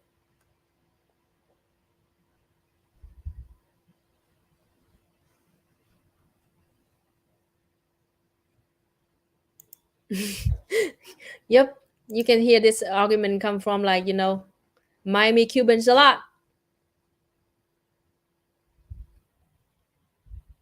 And also talking about, the 2 million Vietnamese who fled, they didn't talk enough about the victims of Vietnamese under, the US occupation, US invasion. It was well over 3 million Vietnamese who died in the Vietnam War, killed by the US troops and its bombs and toxins. Over 2 millions of them were innocent civilians. So there were more victims of Vietnamese, the Vietnamese victims of US imperialism in Vietnam than the people who actually fled. But nobody talked about it. And if you count the victims of Agent Orange to this day of Vietnam, there are 4 millions more. So there you go.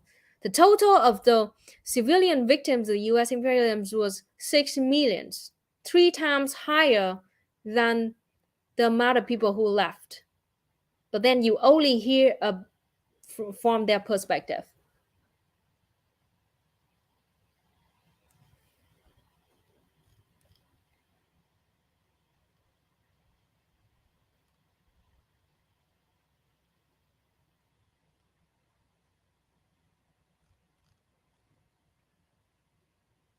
Social Democrats supporting the freak of Satan. Oh, the South Dam. Exactly.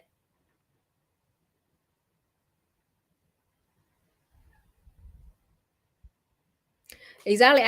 It is a very sad part of history, about how at that time, especially in the Second International, the South Dam in Germany, how they actually like have facilitated the fascist, the Nazism into Europe.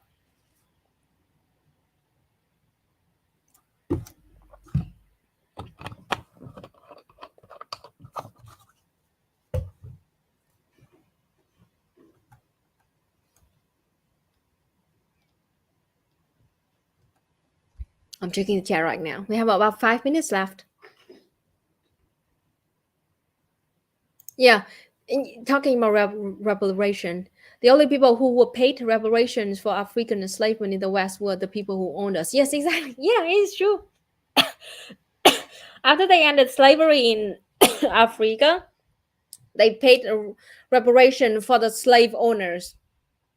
It is true.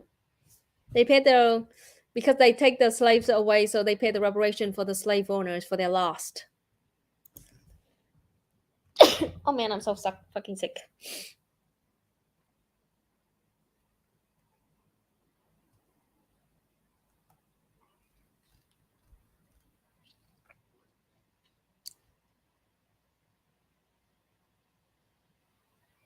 This is why it is important to have a class orientation as opposed to a national orientation, at least in the imperial core. It is why, like the whole point of learning about Marxism, Leninism, and dialectical materialism is to learn from a perspective of the proletariat. It is very important to have the right perspective when you analyze the world, the class characteristic, the exploitation of the world. Very important like that.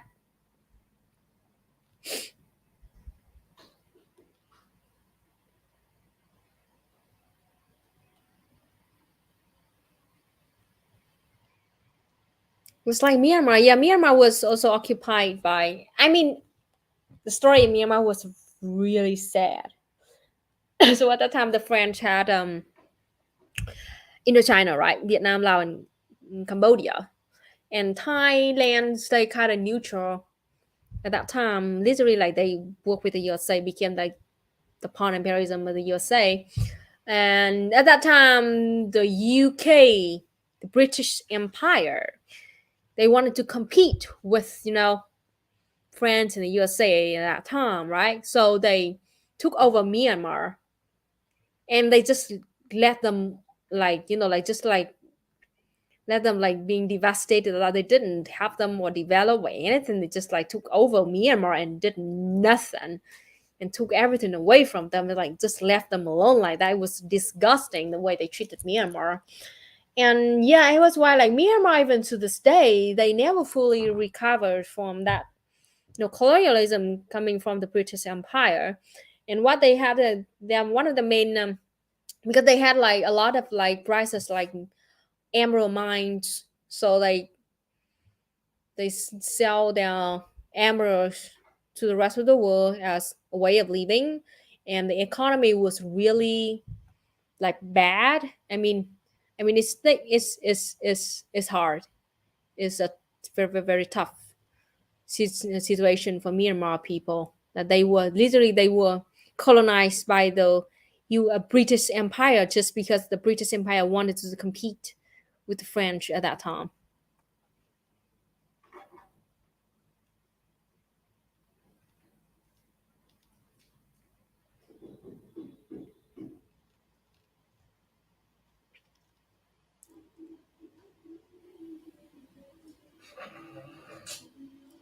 That's your outro music. What's that music? I don't know. Probably your dad's playing some music. Dad. I think he's telling you to wrap it up. Exactly. Wrap it up, daughter. Wrap it up, girl. Anyway, we have just 1 minute left. 1 minute left. So this last minute, oh my gosh. Dad, thanks, Dad. Wrap it up. Jesus Christ. Your dad's playing the music at the Oscars to make you wrap it up. Yep. Buy the book here, or just get it for free, or you can just get it for free. banyanhouse.org/shop. It's also on Z Library. It's at archive.org. Here, give me this keyboard. Give me this keyboard and mouse. That's the music that plays over the end of credits. Yeah. My dad is so funny. That's the theme music of the Vietnam, news. He was listening to Red music last night. He was just sitting back listening to Red music. Oh, really? I didn't know that. Communist songs. Yeah. My dad is a hardcore tanky, by the way. All right, everybody. I have to say goodbye now. We're out of time. Thank you so much, and see you next time. Look, Luna has rabbit ears. It's cute. I like it. Bye, everybody.